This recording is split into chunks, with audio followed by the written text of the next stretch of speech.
هنا مع بعض هنتفرج على الفيو بتاع الفندق نفسه. بيطل على جنينة او مساحة كبيرة من الخضرة اللي تخلي الواحد كده يستعيد نشاطه بجد يعني. الفندق ده فندق توليب في محافظة الإسماعيلية. طبعا احنا رحنا في التوقيت بتاع السباحة بتاع إسراء. التوقيت ده جميل جدا، اللي هو توقيت من 4 ل7.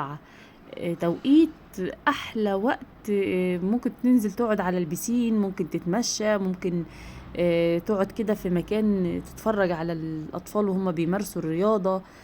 كده احنا رايحين في طريقنا للبسين.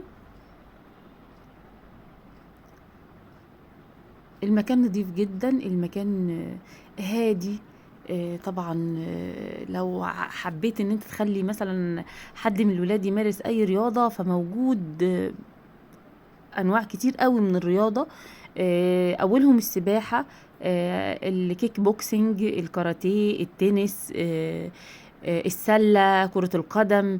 يمكن المكان مميز بانه فيه كذا نوع من انواع الرياضة، يخليك تحب المكان تمارس فيه الرياضة اللي انت عايزها، ولادك كمان يحبوه.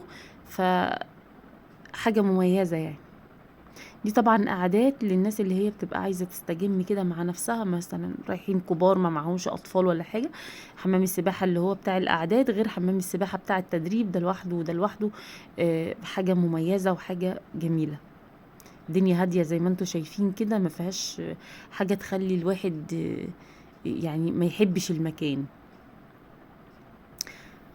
احلى وقت الغروب ده بيبقى وقت هادي كده وجميل، يخلي الواحد بجد عايز يروح الاماكن الجميلة دي. بلدنا جميلة قوي والله. اشتركوا في القناة وسبسكرايب.